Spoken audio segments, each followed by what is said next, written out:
سے غیبت کرتے ہیں اس کی.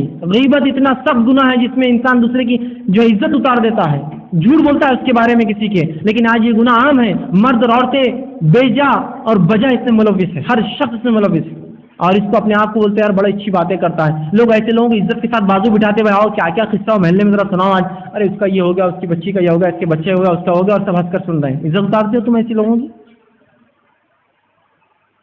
اللہ رب العزت نے قرآن میں فرمایا جو دوسروں کی غیبت کرتے ہیں, ولا یغتب بعضکم بعضا, سورہ حجر میں فرمایا کہ تم میں سے آپس میں کوئی کسی غیبت نہ کرے. کیا تم میں سے کوئی پسند کریں گے اپنے مردار بھائی کا گوشت کھانا؟ فکریں تم کو کراہت آئیں گی تو پھر تم غیبت مت کرو. صحابی رسول نے پوچھا اللہ کے رسول مل غیبہ یا رسول اللہ, اللہ کے رسول غیبت بولتے کس کو ہے؟ کہا ذکر کا اخا کبھی ما یکرہ, اپنے بھائی کا ایسا ذکر کر, ایسی بات کر جس اس کے سامنے کی جائے اس کو برا لگے. تو کہا اللہ کے رسول اگر اس میں بات ہو تو, مطلب اس میں ہے تو میں بول رہا ہوں, تو اگر ہو تو غیبت ہے, نہیں ہے تو جھوٹ ہے. پھر تو اس میں برائی ہے لیکن تم دوسروں کے سامنے بیان کرو, اس کی اصلاح نہیں کرتے ہو اور دوسروں کو بولتے پھرتے ہو, یہ غیبت ہے. غیبت کے بڑے سخت انجام ہے, یاد رکھیے. ایک بار دو نوجوان صحابی اللہ کے رسول صلی اللہ علیہ وسلم کے پاس سے گزرے اور ایک تیسرے آدمی کی بات کرتے جا رہے تھے, اور وہاں وہ کہتے گدھا مرا ہوا تھا جس میں بے انتہا بدبو سے کیڑے پیدا ہو چکے تھے, ہم دور سے جا رہے تھے. اللہ کے رسول نے کہا ان دونوں کو بلاؤ. بلایا گیا, کہا اس کا گوشت کھاؤ. تو اللہ کے رسول ایک تو گدھا حرام, اس پر مرا ہوا سڑ چکا ہے, بدبو آ رہی, کیڑے پڑ چکے ہیں. کہا تم دونوں جو ابھی بات کر رہے تھے نا تیسرے بھائی کے بارے میں, یہ اس سے برا تھا, اور تمہارے راتوں کے اندر میں ابھی بھی اپنے بھائی کا گوشت دیکھ رہا ہوں. مطلب تم نے اس کا قتل کیا, تم نے اس کو کھایا, اس لیے قرآن نے کہا جیسے کہ تم نے اپنے بھائی کا گوشت کھایا مردار. ایسی مثال ہے غیبت کرنے والے کی. تمہارے راتوں میں وہ گوشت اٹکا ہوا دیکھ رہا ہوں غیبت کا. اسی طرح ایک بار یوں ہوا, اللہ کے رسول صلی اللہ علیہ وسلم کی ایک ازواج ماں عائشہ رضی اللہ عنہا اور ایک دوسری ازواج رسول اللہ کی جو تھی حضرت صفیہ رضی اللہ عنہا. حضرت صفیہ جو تھی یہ نسلاً یہود تھی, یہ مطلقہ تھی, یہ بھی طلاق شدہ تھی. رسول اللہ کی صرف ایک ہی بیوی جو ہے کماری تھی, وہ حضرت عائشہ تھی.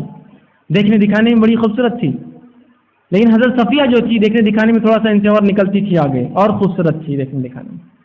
تو جب سے اللہ کے رسول نے ان سے نکاح کیا تھوڑی سی دونوں میں انبن تھی شروعات سے ہی. دونوں شوقن ایک دوسرے تھوڑا کہیں نہ کہیں جو ہے حضرت عائشہ خاص طور سے تھوڑا ان سے چڑتی تھی اور جلتی تھی. ایک بار یوں ہوا کہ اللہ کے رسول صلی اللہ علیہ وسلم ان کے گھر سے ان کے گھر میں داخل ہوئے, اور یہ خد میں تھوڑی پستہ تھی, گدی تھی خد میں. حضرت عائشہ سے دیکھنے دکھانے میں اچھی تھی, خد میں گدی تھی, تھوڑی سی پستہ خد تھی. تو ایک بار اللہ کے رسول آئے تو انہوں نے کہا کہ گدی ہے تو اتنا اس سے محبت ہے, پتہ نہیں لمبی ہوتی تو کیا کیا کرتے تھے اس کے لیے. مطلب اس کا خد کم ہے, صفیہ کا تو اتنی محبت ہے تم کو, اس سے پتہ نہیں لمبی ہو جاتی تو کیا کرتے تھے اس بیوی کے ساتھ تم. تو اللہ کے رسول صلی اللہ علیہ وسلم فرماتے ہیں عائشہ تیری اس بات کو اگر سمندر کے پانی میں گھلا دیا جائے تو اس کو کڑوا اور خراب کرنے کے لیے کافی ہے. تو نے گڈھا کہا نا اس کو, اس کے سامنے برا لگتا ہے اس کو, یہ غیبت ہے اس کی. تو کہا اگر تیری یہ بات اگر سمندر کے پانی ملا دیا جائے اس کے خراب کرنے کے لیے اور اس کو کڑوا کرنے کے لیے کافی ہے. غیبت کی تھی نا, حق مارا تھا اپنی ایک بہن کا, حقوق العباد میں حرف آیا تھا. یہ سختیاں اس چیز کی. لیکن آج ہمارے پاس کسی کی عزت اتارنا, جھوٹ بولنے والے کو چتر انسان سمجھتے ہیں لوگ. قابل مینیجر جو ہے جتنا جھوٹ بولتا ہے اتنا قابل مینیجر ہے, جتنا جھوٹ بولتا ہے اتنا قابل سیلس مین ہے. ہو سکتا ہے دنیا میں تو شاید آپ کچھ سیلس کر لیں, لیکن آخرت میں اپنی نیکیوں کو سیلس کرنا پڑیں گے, بیچنا پڑیں گے. وہاں نہیں چلنے والا, وہاں کیسا آپ کریں گے؟ اللہ وہ تو میں نے کمانے کے لیے جھوٹ بولا تھا, تو کمائی کے لیے جھوٹ بولنا شریعت نے اجازت نہیں دی. کم کماؤ نا, کس نے کہا تم کو اتنا کماؤ؟ جھوٹ کیوں بولتے ہو؟ لیکن ہو جائیں گا, کر دوں گا, آ جانا, لے لینا, جبکہ معلوم ہی کام نہیں ہونے والا. بول دیں گے حق آسان ہوگا, کام کرتے بڑے بول دوں گا جاؤ, بعد میں کیا بھول گیا تو جان دو کون پوچھنے والا. کیوں کہا تھا پھر؟ آپ کہہ دیتے میں نہیں کر سکتا, جاؤ. حق مارا تم نے, جھوٹ بولا. ہم اس معاملات کو جو ہے ان معاملات کو بڑا آسان سمجھتے ہیں, یہ بہت بری بات ہے. اسی طرح جو ظلم کے ساتھ ساتھ ایک جو عام بات ہے چغلی اور غیبت کے بعد وہ یہ ہے